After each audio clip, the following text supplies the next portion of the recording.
Здраво на сите, добре дојдовте после подолго време на каналот Татунчо. Започнуваме нова серија на интервјуа. Јас известно време бев одсутен од каналов, затоа дополнително ќе дадам објаснување во едно поединечно видео. Сега, како што можете да забележите, со мене го има мојот пријател Мартин Најдовски, кој што во редица видеа на овој канал веќе традиционално го имам представувам во неговите улоги како билкар, како духовник, како паган и така натаму. Сега во конкретниот случај ќе направиме два разговори поврзани со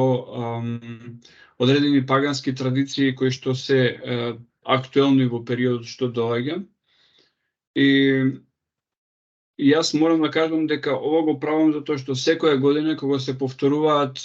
празнувањата на одредени работи кои што не се типични за македонската средина, со социјалните мрежи, нели сега тоа многу се нагласува, има претерани коментари и се зема само локалната вистина како единствена вистина. Затоа јас сакам да кажам една историска забелешка на ова што ќе го разговараме, а тоа е дека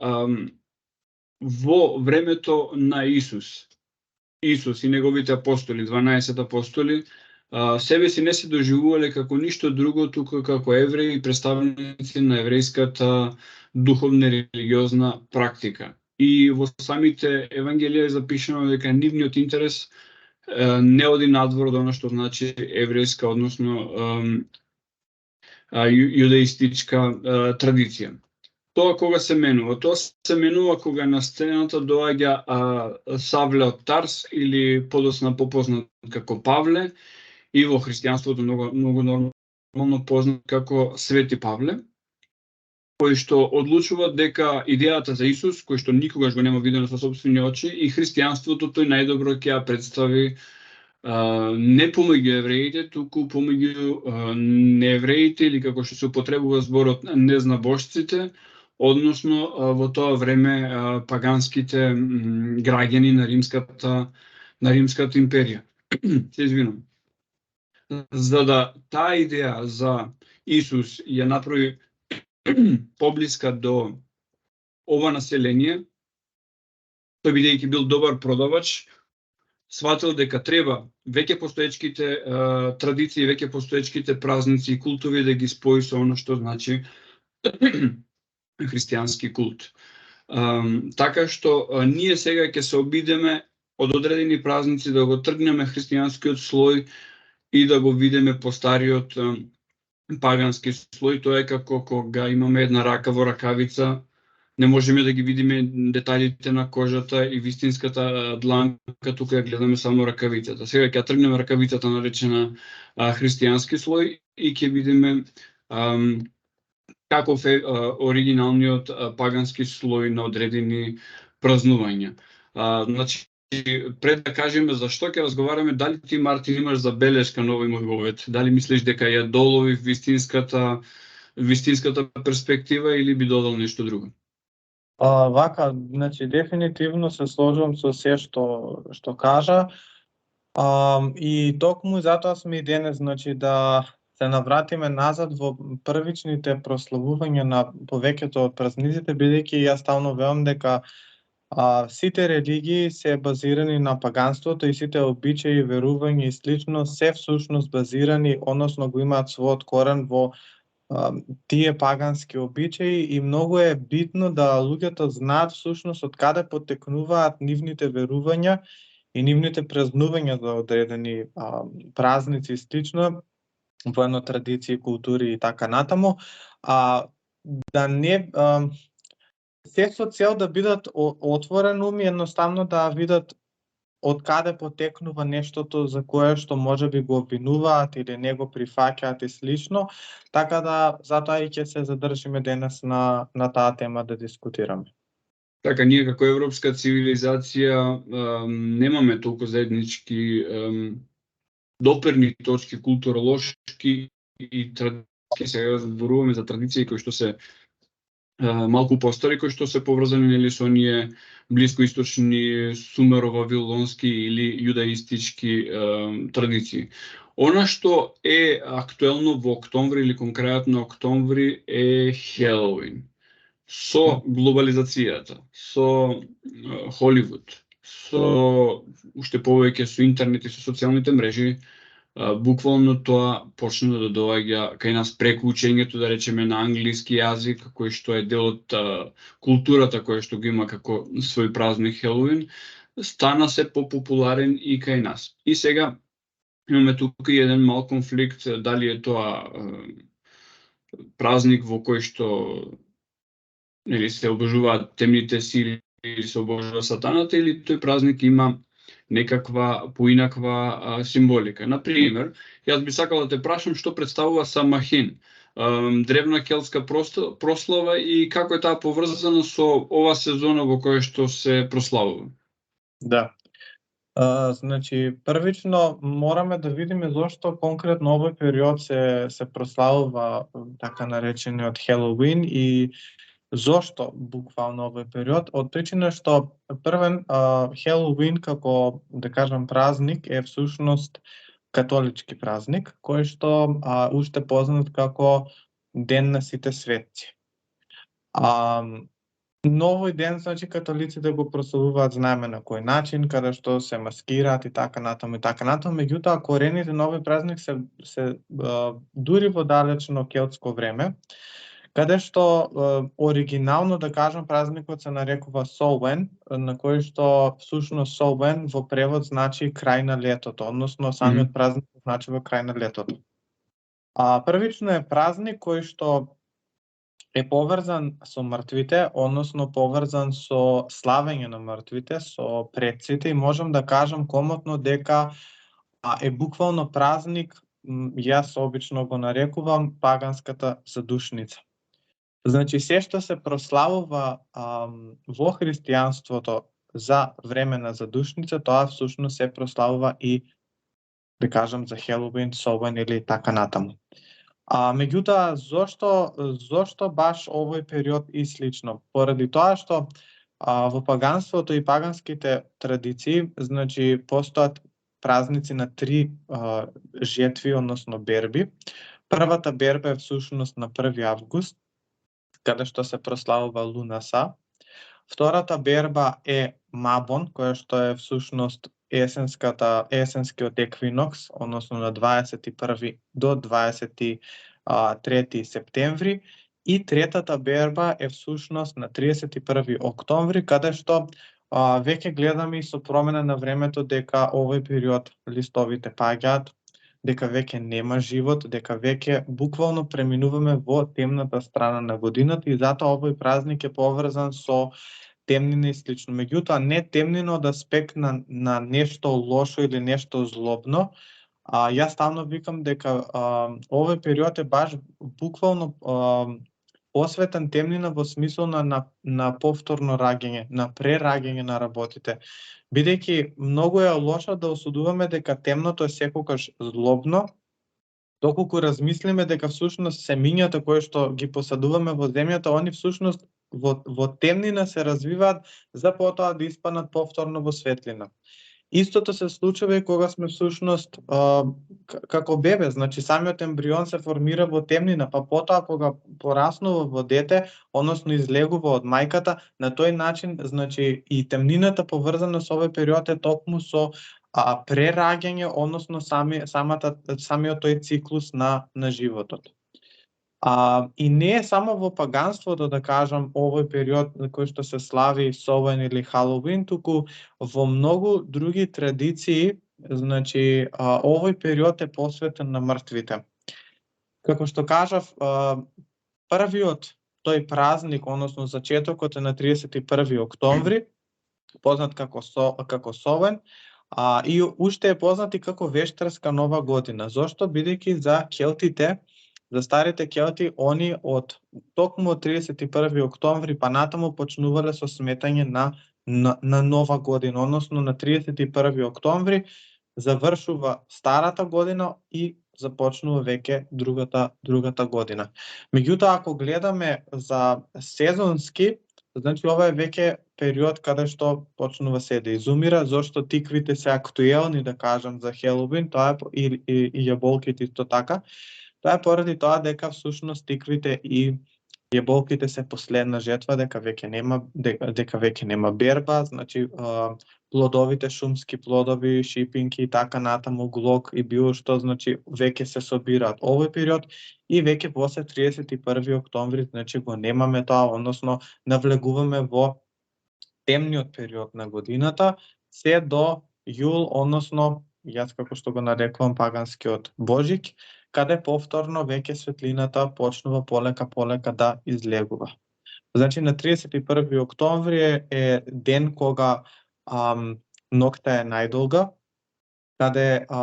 се верува, значи има доста верување поврзани околу овој празник, меѓутоа едно заедничко кое што е карактеристично за сите, како што кажав, е период посветен на мртвите, односно кога мртвите доаѓаат на земјата, кога всушност сме обединети и сите сме едно. Едно паганско верување дека од почетокот на октомври месец, значи од 1 октомври па се до 31 октомври, значи световите,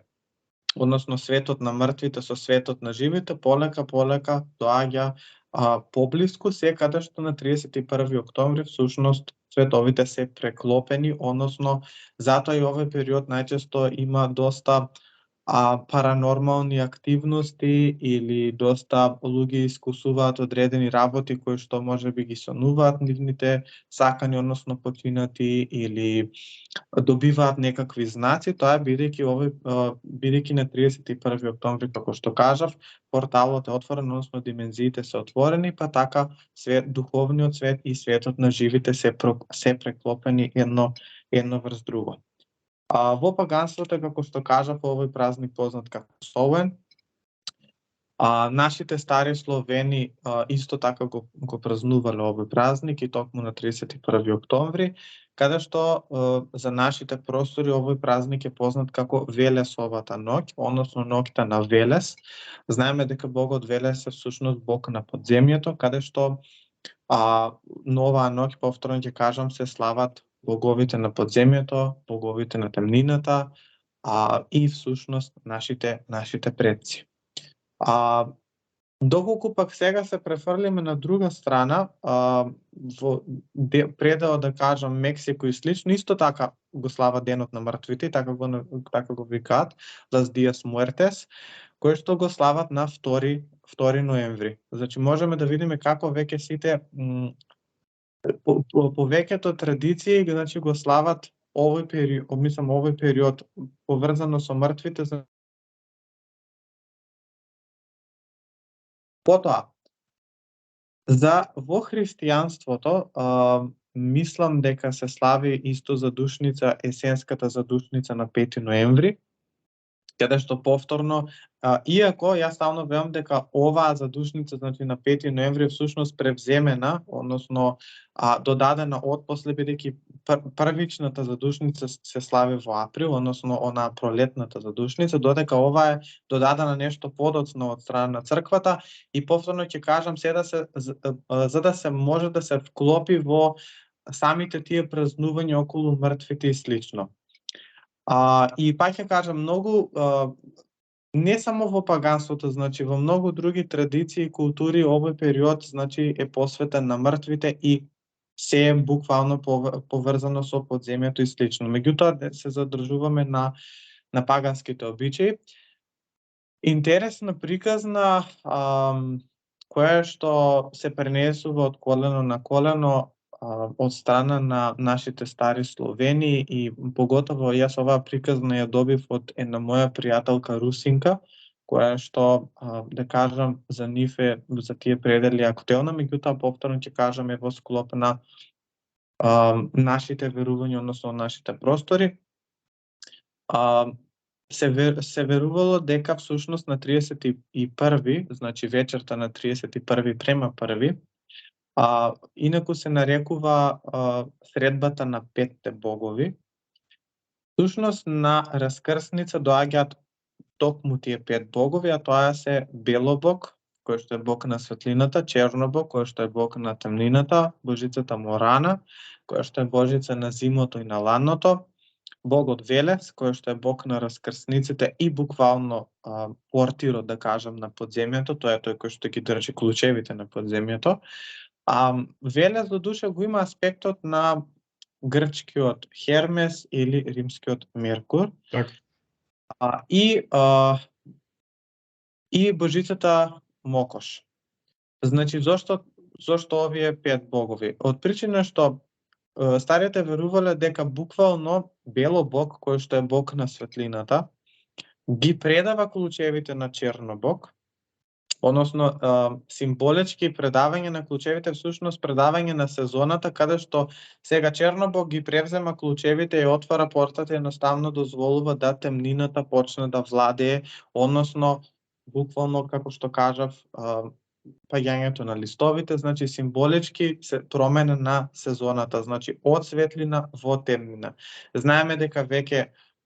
денот се намалува, дека веќе ноќта се зголемува, па затоа всушност символички го објаснувале дека всушност Белобог, кој што е бог на светлината, го предава клучот на Чернобог, каде што Чернобог сега до 30 април всушност владее со овој период од годината. Зошто Велес? Велес од причина што, како што кажав, он е клучарот, значи он ги отклучува световите и он е тој кој што стои како, да кажем, посредник помеѓу браќата, односно помеѓу Чернобог и Белобог, бидејќи во словенска митологија они двајца се браќа. Персонификација на темнината и на светлината, додека пак Морана и Мокош, всушност бидејќи Мокош е божица на земјата, на мократа земја, всушност името Мокош означува мокра земја, односно плодност и слично, значи Мокош сега и предава на Морана, односно бидејќи Мокош обична божица која што се слави овој период, значи есенскиот период, односно бербите, жетвите и слично, веќе што ми ја предава, да кажам, престолот и го предава на Морана, а бидејќи Морана е божица на смртта, на ладното, на студот, на подземјето, значи веќе повторно аспектот на ладното, на зимото, дека доаѓа зимо, дека се намалува денот и едноставно дека светлината полека гасне. И всушност ова е еден мит кој што и легенда која што нашите стари Словени ја верувале и ја практикувале. Зошто, од каде, да кажам, традицијата за приготвување на тикви, односно цртање на тикви, резбање на тикви и слично, поради тоа што, како што кажав, овој период е период каде што духовниот свет се отвара, односно вратите на духовниот свет се отвараат и буквално се соединуваат со нашиот свет на живите. И тоа значи дека не само добрите духови, да кажам, се со нас, туку имаме и од оние кои што се темни, кои што сакаат да наштетат на луѓето. И од тука маскирањето, значи, пак ќе кажам, маскирањето и цртањето тикви и слично е всушност повторно келтска традиција, каде што старите келти се облекувале во, да кажам, костури или најразлични страшни работи, се со цел да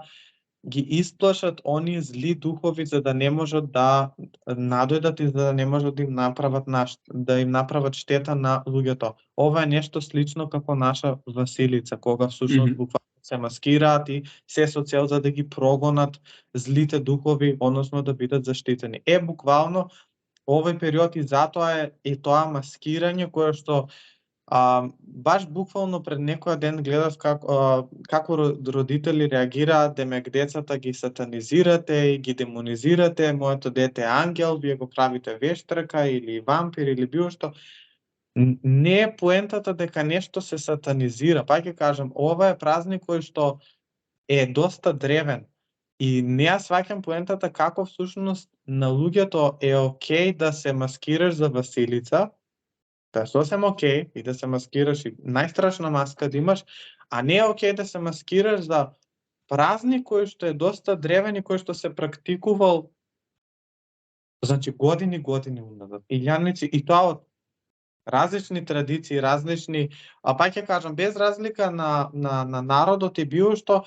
буквално се сведеме не, но исто, односно верувањата се тие. Поврзано е со мртвите. Како и да го наречеш овој празник, поврзано со мртвите. Знаеме дека ова е период на славење на мртвите, односно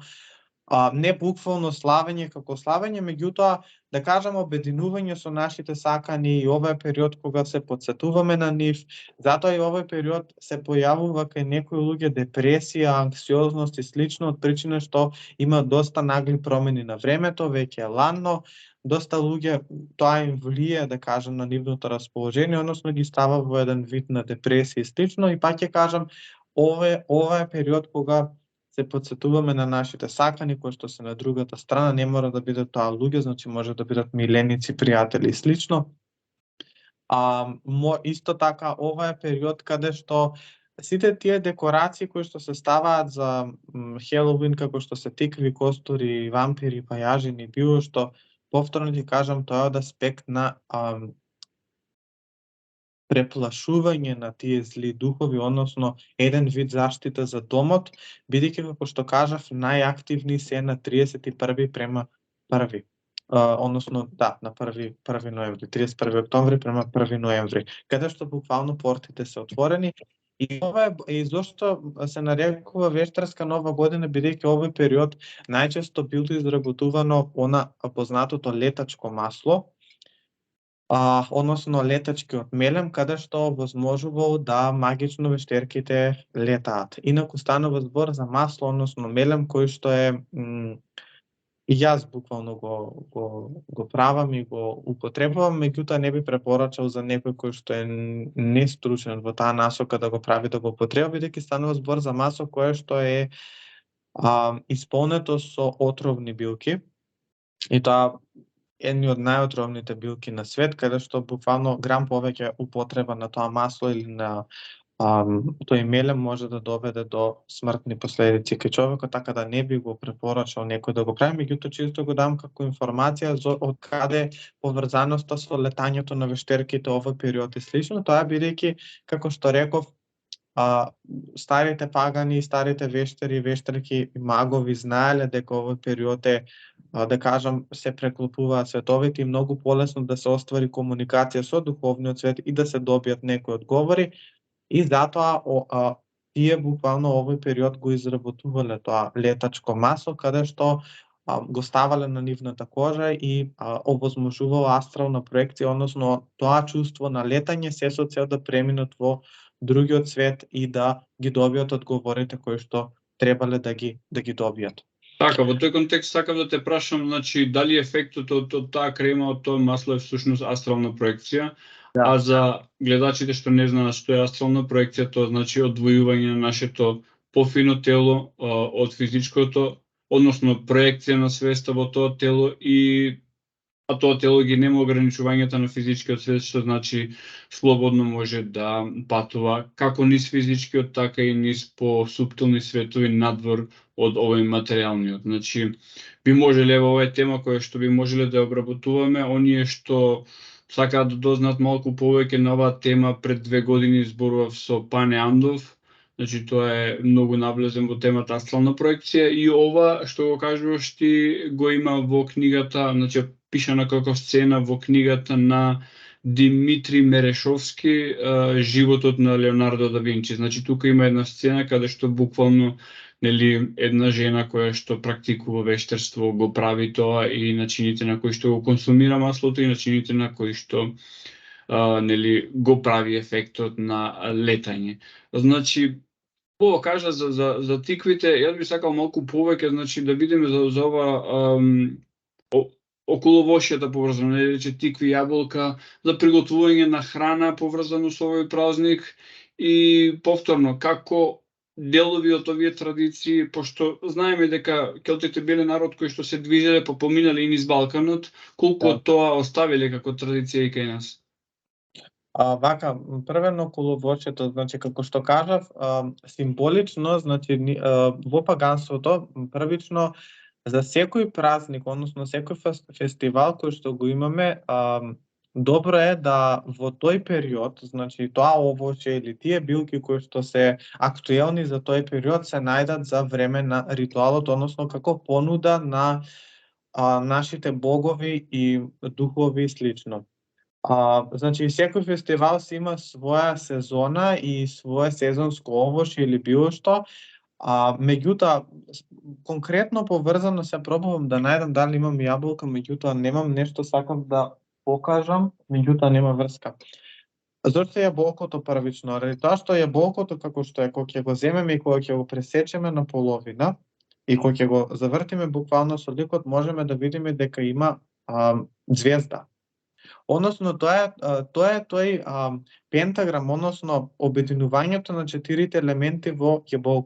во самото јаболко. И затоа јаболкото е уште наречено како вештарското овошје или вештарско овошје или јаболкото на бесмртноста. Во многу традиција инаку актуелно јаболкото, меѓутоа буквално јаболката од причина што пак ќе кажам символично за вештарската нова година, а јаболкото кога ќе го пресечеме, баш би препорачал да доколку имате можност нареден пат кога ќе сечете јаболка, пресечете го на половина, буквално ќе видите ѕвездата внатре. И затоа јаболкото е актуелно овој период. Доста сокови, да кажем, од јаболка се изработуваат или познатата пита од јаболка, која што јас традиционално ја спремам веќе многу години, која што е дел од понудите кои што ја давам на боговите и на духовите овој период. Така да едно од традиционалните јадења кои што се изготвува за Солвен и како понуда за мртвите, за духовите и за боговите е всушност питата од јаболки. Каде што знам дека и за Хелоуин дека се спрема нешто такво, односно пита со јаболка, меѓутоа се додава и тиква, се додава и цимет, се со цел да се подобри вкусот, значи може да се додава, да се експериментира како вие сакате. Меѓутоа, една од актуелните работи зошто јаболкото е поврзано со ова, токму ради тоа што јаболкото е всушност символот на бесмртноста и затоа се дарува како дар и на боговите и на мртвите и на духовите, се со цел да овозможи, повторно ќе кажам, процесот на реинкарнација, односно самиот тој циклус на животот. Зошто тикви? Ради тоа што тиквите веќе последна, да кажам, берба за овошки, зеленчуки и така натаму се всушност тиквите, каде што тоа е исто како, ќе се навратам на христијанската задушница, традицијата со носење на листови од орев на гробовите кај мртвите. Тоа е за пролетната задушница, тоа е од причина што луѓето имале многу ореви. Оревите се доста карактеристични за да кажам ова поднебе, за нашето поднебе, бидејќи имале многу ореви и не знаеле што да им прават, а знаеле дека всушност има доста мистерии поврзани дека всушност е оревот така наречено вакавско дрво, односно дрво кое што е поврзано со мртвите, со подземјето, дека не се спие под орев и така натаму и така натаму. И бидејќи имале премногу ореви и премногу листови, не знаеле што да им прават, тие еден начин си оформиле верување дека всушност листовите на оревите ги привлекуваат мртвите и затоа традиционално, еве да го одговарам и тоа прашање, бидејќи знам дека големо прашање зошто се носи орев на гробишта и така, или во црква или било што, која е поврзаноста. Повторно ќе кажам, поврзаноста со оревот и мртвите е многу блиска, па затоа и овој период, да кажам, и оревите, ова е сега период кога се берат и оревите. Можеме да најдеме и ореви на самата трпеза, да кажам, на Солвен. Јас исто така го користам како понуда на боговите за ритуалот, кога го изведуваме ритуалот. Меѓутоа, да се навратиме на тиквите. Тиквите, бидејќи тиквите нешто помодерно, гравирање на тиквите и цртање на различни ликови и слично, првичното, традиционалното е всушност резбање и правење на трупка. Тоа е, имаме црни и бели трупки, значи тоа е зеленчук кој што е буквално округло и како што кажав има бели или црни, каде што првичното, односно старите Келти го користеле тоа, односно за резбање и цртање на наразлични страшни ликови и така натаму. Нешто помодерно, бидејќи пак ќе кажам, просторите имало повеќе тикви, не знаеле што да им прават на тиквите, затоа почнале да ги сврлаат, да кажам, трупките како оние првично традиционалните работи, почнале да ги користат тиквите, односно за резбање и правење, се со цел да може да ги искористат. Така да цртањето и гравирањето на тиква е доста полесно за разлика од трупки, бидејќи трупката е многу потврда и има многу работа. Иако, пак ќе кажам, не е тоа нешто кое што се практикувало порано, меѓутоа мораме да се навикнуваме сепак и на модерните методи, односно користење на тоа што веќе имаме. Инаку е празник кој што се слави 3 дена. Значи Собан се слави првично 3 дена. Се слави на 30 октомври, 31 и 1 ноември. На 30 октомври е всушност ден кога се припремаат, односно подготовките за 31, каде што е главниот ден. Обично на 30 октомври е кога всушност се прават овие декорации, кога всушност се цртаат тикви, кога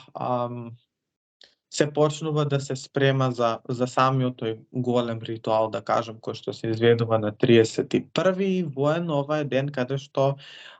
старите пагани почнувале да ставаат заштита во нивните домови за утрешниот ден, односно за 31 октомври, се со цел да бидат заштитени во наредна ден.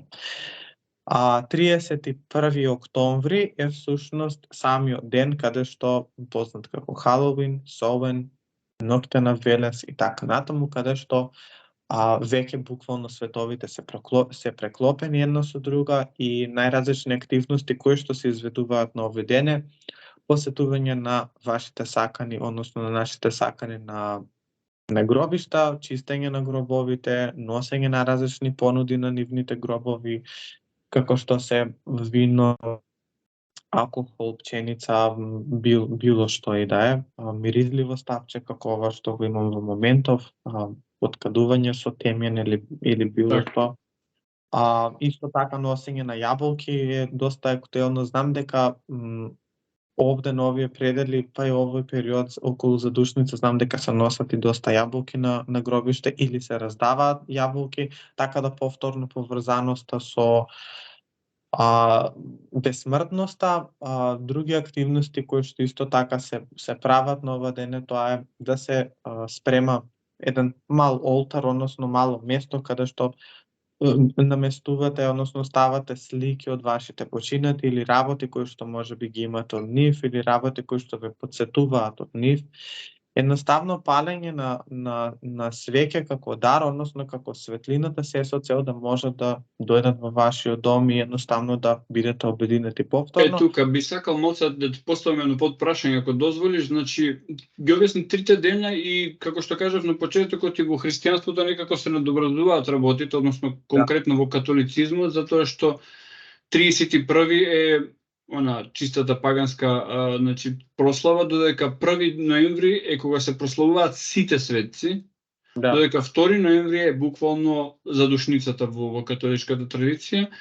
И во овој контекст, јас спомна свеќата, јас имам прочитано некаде дека значи начин на прославување се било порано палење огнови, големи огнови кои што подоцна преминуваат во палење на свеќи. Ајде тој момент околу свеќата, околу огнот, светлината, да го објасниме која е символиката и која е намената. Да, значи светлината и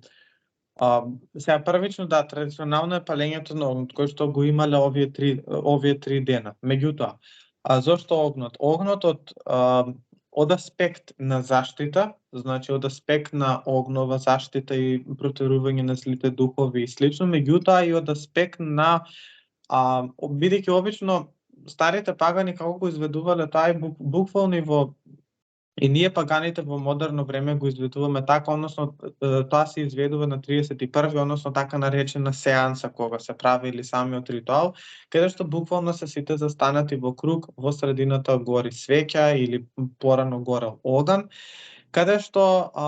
имаме период на молк, каде што буквално се потсетуваме на мемориите кои што сме ги имале со нашите сакани, а сушност огнот тука служи како еден портал, односно како светлина со која што ги привлекува, односно им го отвара патот на оние кои што ги замислуваме во тој момент или оние кои што ги повикуваме, се со цел да можат да видат светлината и за да дојдат во овој свет, за да не лутаат, да кажам, барајки не ваму таму, туку директно да можат да дојдат. Тоа е исто символички кажано како во ноќта кога ќе запалиш ламба. Буквално, можеби 5 до 10 минути нема да има ништо, меѓутоа после 20, половина час и слично на лампата ќе видиме полно бубачки, мушички и слично. Буквално светлината, символиката поврзана со огнот или со свеќата е всушност да им го отвориш, односно осветлиш патот за да можат да дојдат во овој свет, меѓутоа и една заштита од сите зли духови, односно сите кои што, да кажам, можеби во тој момент се нашле, па едноставно да ги протера и воедно да го заштити самиот ритуал. Така, символиката на боите црно и портокалово обично се поврзуваат, значи, не знам дали е комерцијална символиката или има подлабока символика. Црната, да, значи црната пак ќе кажам од аспект на тоа што именно исто така паганско верување, и тоа е повеќе и верување во Вика, односно религијата Вика, каде што веруваат дека всушност Богот, кој што бидејќи веруваат во Бог и Божица, каде што они се буквално персонификација за сите други богови, значи едниот Бог е персонификација и олицетворение во многу други богови и една Божица која што исто така персонификација од овие сите други божици. Веруваат дека всушност Богот овој период заминува во подземјето, каде што буквално умира, а таа е всушност завилена во црно, односно облечена во црно и буквално жали над гробот на Богот. И затоа црното е поврзано со овој период, првично дека периодот е темен, дека буквално ова е најтемниот период од годината, значи 31 е најтемниот период од годината, дека ноќта буквално расте, меѓутоа пак ќе кажам, не е тоа од аспект на нешто злобно, значи црното не е секогаш злобно, меѓутоа и повторно ќе кажам, темнината, подземјето, затоа е бојата црна тука. Од друга страна, портокаловата боја е додадено отпосле и тоа е се со цел да биде символика на тиквите кои што се поврзани со овој период, нема некоја генерална символика. Меѓутоа, иако, пак ќе кажам, ова е мое верување, јас верувам дека портокаловата боја е тука символот на огнот. Значи, светлото и темното повторно заедно, меѓутоа портокаловата боја, односно огнот представен преку портокалова, а не црвено, се со цел, повторно ќе кажам, баланс помеѓу енергиите, црното и белото. Односно, да, само овде е представено како портокалово, меѓутоа подоцна е веќе прифатено како тиквите кои што се портокалови, кои што се традиционални, така да мислам дека е поради тоа. И тоа е мое верување, иако немам најдено некој податок зошто баш портокалова боја, мислам дека тоа е повеќе да биде, да кажам, интересно и комерцијалисти го прават истото, меѓутоа мислам дека е од аспект на светлина. Она што ме потсети сега во овој момент се поклопува и буквално со митот за Персефона, Хат и Деметра, и всушност ова е периодот кога Персефона живее известен период на земјата со Деметра, и тоа е периодот на пролет и лето кога Деметра, божицата на плодноста, ги дава своите плодови, а кога Персефона слегува во подземјето за да биде сопруга на Хат, тогаш е периодот на доцна есен и зима и некако работите сезонски се поклопуваат. Уште неколку работи да обработиме, значи што е со носењето на маските, на костимите, малку обработивме околу тоа, значи дали тие костими имаат некаква, како да кажем, ритуална намена или можат да се остават на импровизација? Ова со децата што одат од врата до врата, тоа повеќе го има нели на запад, додека кај нас таа традиција имаме за бадник, за Василица повеќе, и кое е, значи, три прашања во едно и делот со правење шеги, значи со не толку шеги колку се оние pranks, кога ќе се, знаеш, изненадувања со малце непријатност и такви работи. Да. Како се измешани овие три работи? Вака, првено околу костимите и значи првично костимите не треба да бидат поврзани со оној, да кажам, со онаа ритуална облека која што треба да се носи, односно која што паганите ја имаме и која што ја користиме за одредени празници, иако јас како пагански високосвештеник, значи имам посебна облека која што ја носам за буквално за овие поголеми празници, буквално за сите празници кога се прославуваат и кога ги прославуваме со мојата група. Меѓутоа, знам дека и тоа што јас сум највеќе против, искрено, е тоа што сега модерниве пагани некако гледаат да се приклопат со тоа, па поготово оние кои што, да кажам, не се отворени за нивните практики, за нивните верувања. Ова е буквално период на годината каде што може да се приклопат, да бидат она што се, буквално се преправат во вештарки, без разлика што иде, се со цел да се приклопат и да, ја како што викам, да бидат во сопствената кожа, односно буквално да бидат окей во сопствената кожа. А да не биде чудни. Да, реално. Меѓутоа, пак ќе кажам, сметам дека тоа треба да биде буквално да се тоа две различни работи, бидејќи сепак ритуалната облека е одредена само за ритуали и церемонии, буквално тоа е света облека која што се носи. Меѓутоа, пак ќе кажам, многу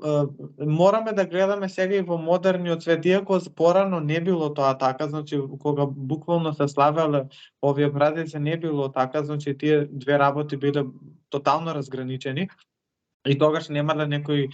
преубави облеки да користат било што, туку тогаш биле повеќе у смисла на се користело, да кажам, најразлични черепи од животни кои што ги ставале на главата, рогови или крилја од некои птици или било што,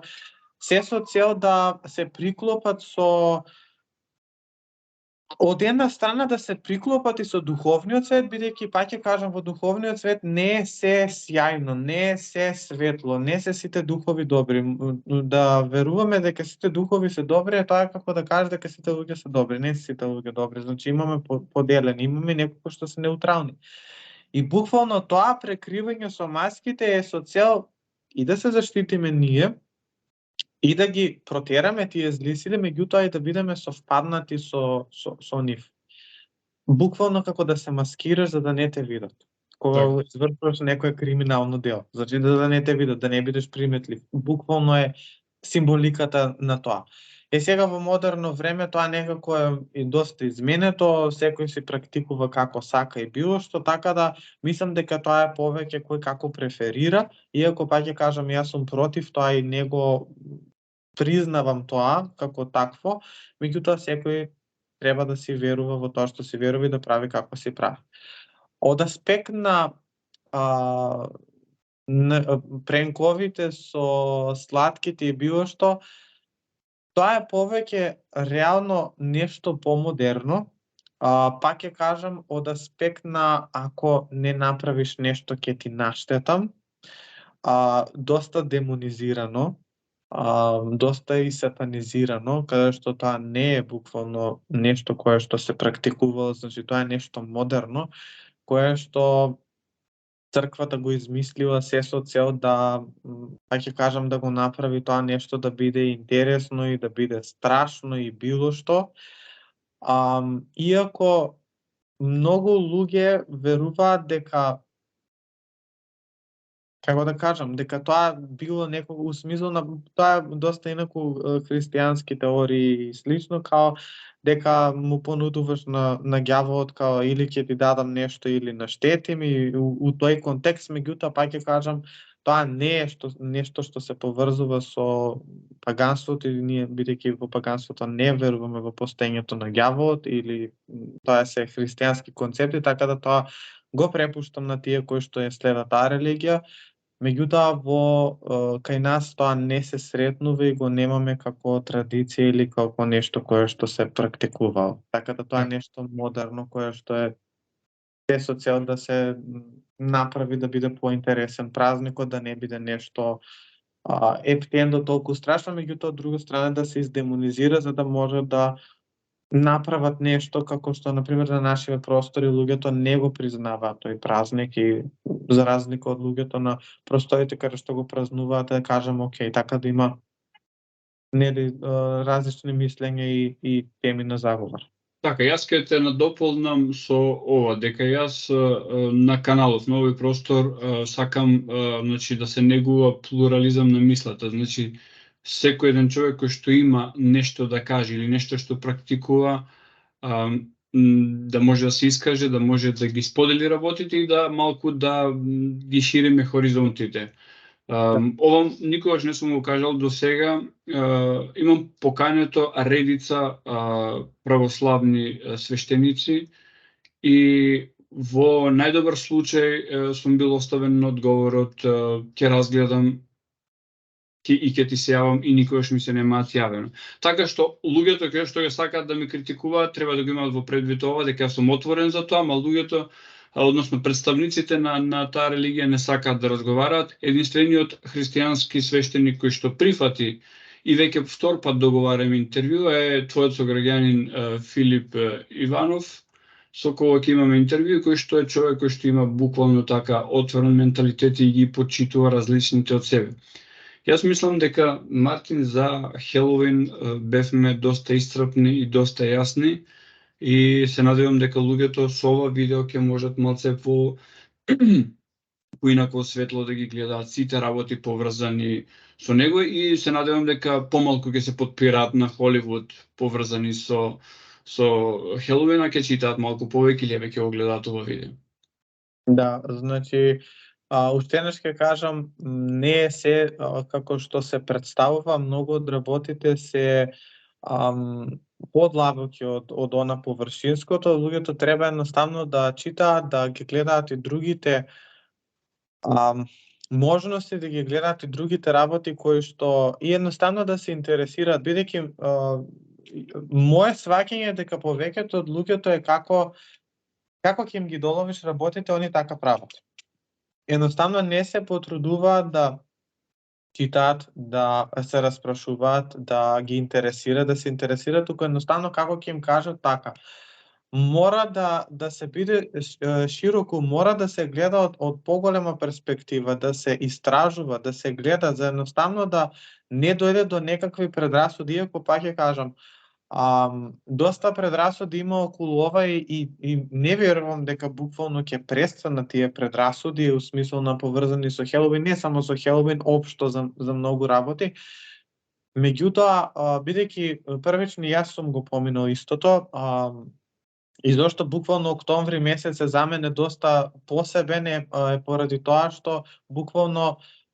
октомври месец е кога и јас за прв пат ја добив мојата паганска иницијација, односно кога ја променив религијата, тоа беше пред 12 години, извини. Така да мораме едноставно да гледаме и од страна на другите луѓе, едноставно да почитуваме тоа што веруваат, иако не верувате, да кажам, во тоа што можеби некој друг го верува, меѓутоа сепак почитувањето, бидејќи на крај на денот се сведеме на едно исто, а тоа е всушност клучното кое што е за сите. Пак ќе кажам, дали ќе го речеме Халоуин, дали ќе го речеме Задушница, дали ќе го речеме Ноќта на Велес, дали е Ден на мртвите, дали е не знам, Las Dias Muertes, било како. Поентата е една и иста, а тоа е всушност прославување на мртвите. Во овој контекст зборувам. Имаме и други празници, пак ќе кажам, се сведеме на едно исто. Така да ти благодарам уште еднаш за ова прекрасна понуда и едноставно да ги доловиме и да ги разрешиме работите и да отвориме една Па може да кажеме на љубопитност кај сите гледачи за да можат да повеќе истражуваат и да Така. се едуцираат повеќе на оваа тема. Така. Благодарноста е до тебе што одвои време за да разговараме и се гледаме наскоро за наредниот голем пагански празник. За сега ти благодарам и секој добро. Секој добро, поздрав.